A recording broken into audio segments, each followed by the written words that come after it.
झोपड़े के द्वार के पास बाप और बेटा दोनों एक बुझे हुए अलाव के सामने चुपचाप बैठे हुए थे और अंदर बेटे की जवान बीवी बुधिया प्रसव वेदना से पछाड़ खा रही थी। रह रहकर उसके मुंह से ऐसी दिल दहला देने वाली आवाज़ निकलती थी कि दोनों कलेजा थाम लेते थे। जाड़े की रात थी, प्रकृति सन्नाटे में डूबी हुई और सारा गांव अंधकार में लय हो चुका था। घीसू ने कहा, मालूम होता है बचेगी नहीं, सारा दिन दौड़ते दौड़ते हो गया, जा देख तो आए एक बार। माधव चिढ़कर बोला, मरना ही है तो जल्दी मर क्यों नहीं जाती, देख कर क्या करूं। तू बड़ा बेदर्द है बे, साल भर जिसके साथ सुख चैन से रहा उसी के साथ इतनी बेवफाई। तो मुझसे तो उसका ये तड़पना और हाथ पांव फेंकना देखा नहीं जाता। चमारों का कुनबा था और सारे गांव में बदनाम। घिसू एक दिन काम करता तो 3 दिन आराम। माधव इतना काम चोरता कि आध घंटे काम करता तो घंटे भर चिलम पीता रहता, इसलिए उन्हें कहीं मजदूरी नहीं मिलती थी। घर में मुट्ठी भर भी अनाज मौजूद होता तो उनके लिए काम करने की कसम थी। जब 2-4 फांके हो जाते तो घीसू पेड़ पर चढ़कर लकड़ियां तोड़ लाता और माधव बाजार में उन्हें बेच आता। और जब तक वो पैसे रहते तो दोनों इधर उधर मारे मारे फिरते रहते। जब फांके की नौबत फिर से आ जाती तो फिर लकड़ियां तोड़कर मजदूरी की तलाश करते या फिर कुछ और। गांव में काम की कमी नहीं थी। किसानों का काम था, मेहनती आदमी के लिए 50 काम थे, मगर इन दोनों को लोग उसी वक्त बुलाते जब 2 आदमियों से एक का काम पाकर भी संतोष कर लेने के सिवाय और कोई चारा न होता।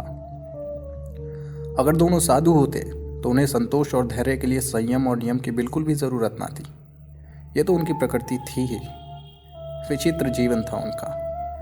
घर में मिट्टी के 2-4 बर्तन के सिवा और कोई संपत्ति नहीं। फटे हुए चिथड़ों से अपनी नग्नता को ढके हुए जिए जाते थे, संसार की चिंताओं से मुक्त, कर्ज से लदे हुए।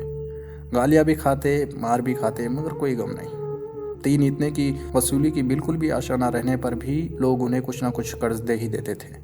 मटर आलू की फसल से दूसरों के खेतों से मटर या आलू उड़ा लाते थे और भून भून कर उन्हें खा लेते थे, या 10-5 ऊख उखाड़ लाते और रात भर उन्हें चूसते रहते।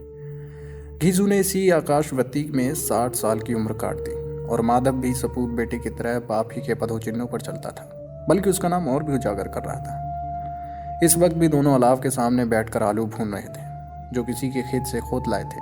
घीसू की स्त्री का तो बहुत दिन पहले ही देहांत हो गया था। माधव का ब्याह पिछले साल ही हुआ था और जब से ये औरत आई थी उसने इस खानदान में व्यवस्था की नींव डाली थी। पिसाई करके या फिर घास छील कर वो सेर भर आटे का इंतजाम कर लेती थी और इन दोनों बेगैरतों का दोजख भी भरती थी। जब से वो आई ये दोनों और भी आलसी और आराम तलब हो गए थे, बल्कि कुछ अकड़ने भी लगे थे। कोई कार्य करने के लिए बुलाता तो निर्व्याज भाव से उससे दुगनी मजदूरी मांग लेते। और वही औरत आज प्रसव वेदना से मरी जा रही थी और ये दोनों शायद इसी इंतजार में थे कि वो मर जाए तो आराम से सो जाए। घीसू ने आलू निकाला और छीलते हुए कहा, जाकर देख तो आ उसकी दशा, चुड़ैल का फिसाद होगा और क्या, यहाँ तो ओझा भी रुपया मांगता है। माधव को भय था कि कहीं वो कोठरी में गया तो घीसू आलू का एक बड़ा भाग साफ कर जाएगा। बोला, मुझे वहां जाते डर लगता है। अबे डर किस बात का है, मैं तो हूं ही यहाँ पे, तो तुम ही जाकर देखो ना। अबे मेरी औरत जब मरी थी तो मैं 3 दिन तक उसके पास से हिला तक नहीं था, फिर मुझसे लज जाएगी नहीं। जिसका कभी मुंह तक नहीं देगा आज उसका उखड़ा हुआ बदन देखूं, उसे तन की सुध होगी ना मन की। मुझे देखेगी तो खुलकर हाथ पांव भी ना भटक सकेगी। मैं तो सोच रहा हूँ कि बाल बच्चा हो गया तो पता नहीं क्या होगा। सौंठ गुड़ तेल कुछ भी तो नहीं है घर में। अबे सब कुछ हो जाएगा, भगवान दे तो सही एक बार बच्चा। अरे जो लोग अभी पैसा नहीं दे रहे हैं ना, वही कल बुला बुला कर पैसे देंगे। मेरे 9 लड़के हुए, 9, घर में कुछ भी तो ना था, मगर भगवान ने किसी न किसी तरह बेड़ा पार लगा ही दिया। जिस समाज में दिन रात मेहनत करने वाले की हालत उनकी हालत से बहुत अच्छी ना थी और किसानों के मुकाबले में वो लोग जो किसानों की दुर्बलता से लाभ उठाना जानते थे कहीं ज़्यादा संपन्न थे, वहाँ इस तरह की मनोवृत्ति पैदा हो जाना कोई अचरज की बात नहीं थी। बल्कि हम तो कहेंगे घीसू किसानों से कहीं ज़्यादा विचारवान था और किसानों की विचार शून्य समूह में शामिल होने के बदले बैठकबाजों की कुत्सित मंडली में जा मिला था।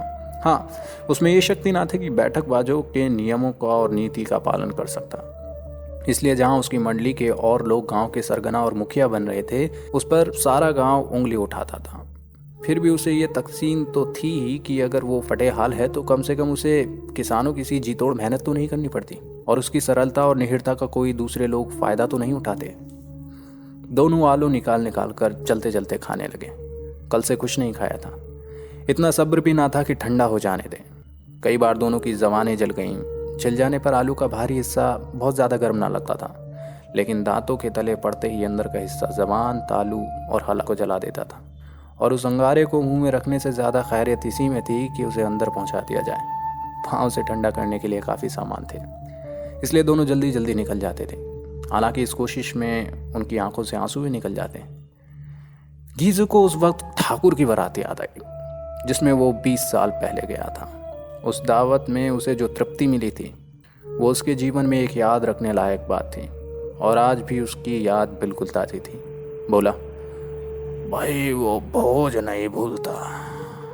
तब से फिर उस तरह का भोज और भरपेट कभी नहीं मिला।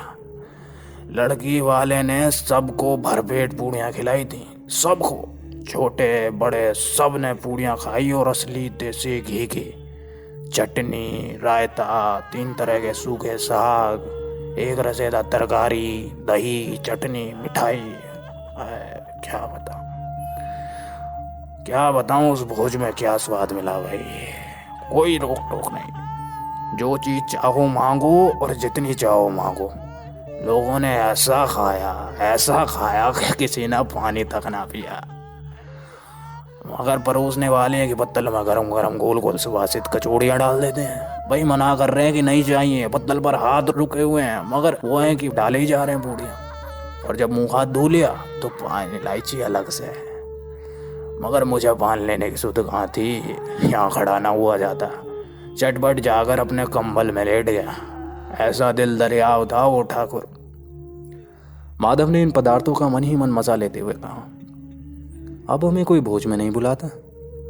अब कोई क्या खिलाएगा, वो जमाना दूसरा था। अब तो सबको किफायत सोचती है। शादी ब्याह में खर्च मत करो, क्रियाक्रम में खर्च मत करो। अरे पूछो इनसे कोई, अरे गरीबों का माल बटोर कर कहाँ रखेंगे। बटोरने में कमी नहीं है, हाँ खर्च में किफायत सोचती है। तुमने तो 20 पूड़ियाँ खा ली होंगी। अरे 20 से ज़्यादा ही खाई होंगी। मैं तो 50 खा जाता। अरे 50 से कम मैंने भी ना खाई होंगी। अच्छा बट्टा था तू, तो आधा भी नहीं है मेरा। आलू खाकर दोनों ने पानी पिया और वहीं अलाव के सामने अपनी धोती ओढ़कर पाँव पेट में डालकर सो गए, जैसे 2 बड़े बड़े अजगर गुंडलियां मारे पड़े हों। और बुधिया अभी तक करा रही थी।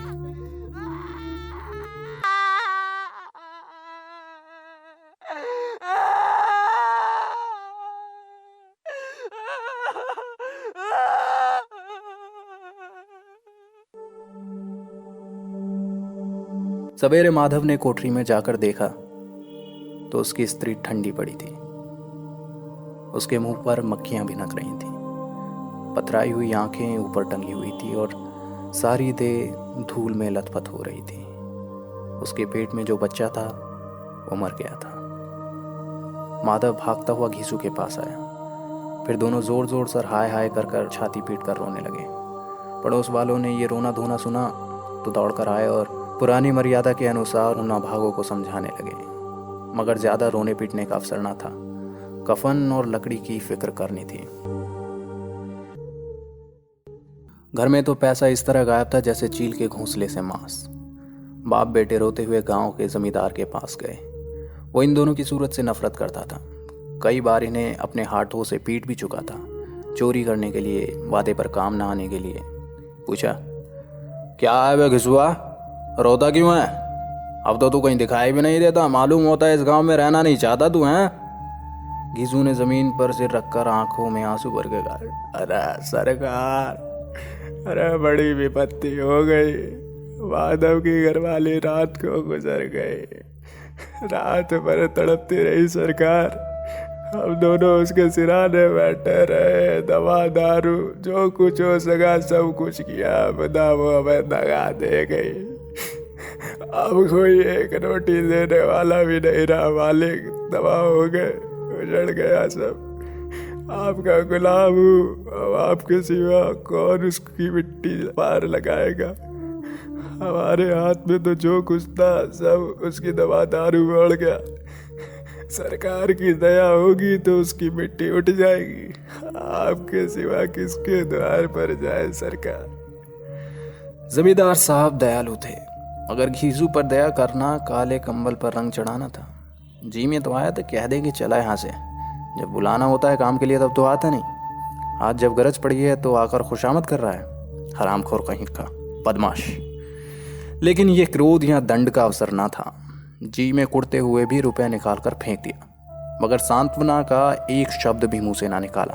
उसकी तरफ ताका भी नहीं, जैसे सिर का बोझ उतार दिया हूँ। जब जमींदार साहब ने 2 रुपए दे दिए तो गांव के बनिए महाजनों को इनकार का साहस कैसे होता। घीसू जमींदार के नाम का ढिंडोरा भी पीटना जानता था। किसी ने 2 आने दिए, किसी ने 4 आने। 1 घंटे में घीसू के पास 5 रुपए की अच्छी रकम जमा हो गई। कहीं से अनाज मिल गया, कहीं से लकड़ी, और दोपहर को घीसू और माधव बाजार से कफन लेने के लिए चल पड़े। इधर लोग बांस वास काटने लगे। गांव की नर्मदिली स्त्रियां आकर लाश को देखती और उसकी बेकसी पर 2 बूंद आंसू गिराकर चली जाती। बाजार में पहुंचकर घीसू बोला, भाई लकड़ियां उसे जलाने भर को तो मिल गई हैं, क्यों माधव? माधव बोला, हाँ लकड़ियां तो बहुत हैं, कफन चाहिए। तो चलो कोई हल्का सा कफन ले ले।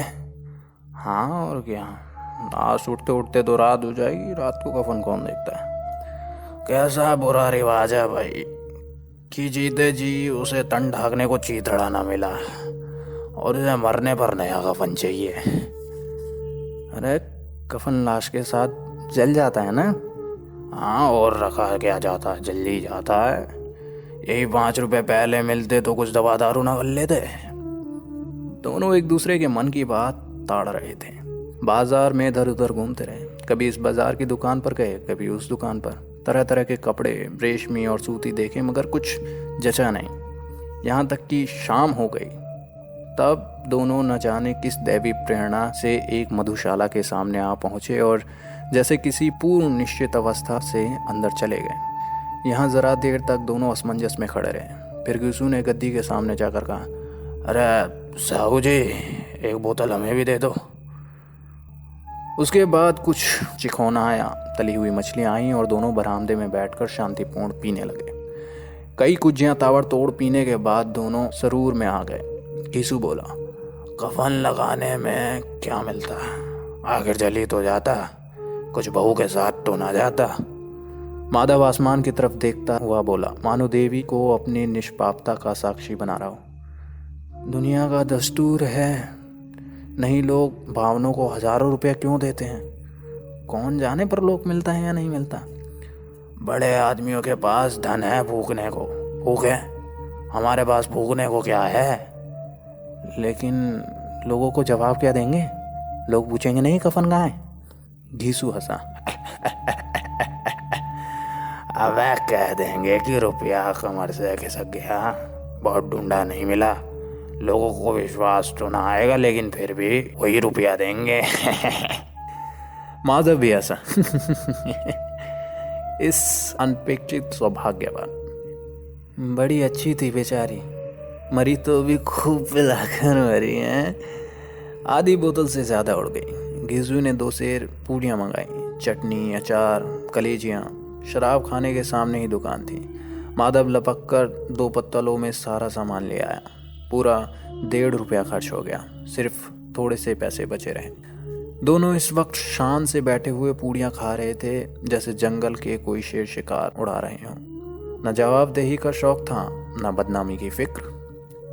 इन भावनाओं को उन्होंने बहुत पहले ही जीत लिया था। घीसू दार्शनिक भाव से बोला, हमारी आत्मा प्रसन्न हो रही है, तो क्या उसे पुण्य ना लगेगा। माधव ने श्रद्धा से सिर झुकाकर तस्दीक की, जरूर लगेगा, जरूर से जरूर लगेगा भगवान, देख लेना। तुम अंतर्यामी हो भगवान, मुझे बैकुंठ में ले जाना। हम दोनों के हृदय से आशीर्वाद दे रहे हैं। आज उसे भोजन मिला है, उसकी वजह से वो कभी उम्र भर ना मिला था। हैं? एक क्षण के बाद माधव के मन में एक शंका जागी। बोला, क्यों दादा, हम लोग भी तो एक न एक दिन वहाँ जाएंगे ही। घिसू ने इस भोले भाले सवाल का उत्तर ना दिया। वो परलोक की बात सोचकर आनंद में बाधा ना डालना चाहता था। पूछेगी हमें कफन नहीं दिया तो क्या कहेंगे? अरे कहेंगे तुम्हारा सिर। पूछेगी तो जरूर। अरे तू कैसे जानता है कि उसे कफन ना मिलेगा? तू मुझे ऐसा गधा समझता है कि 60 साल दुनिया में घास छेड़ता रहा हूँ मैं? उसको कफन मिलेगा, उसे बहुत अच्छा कफन मिलेगा, तू देखता जा। माधव को विश्वास ना आया। बोला, कौन देगा?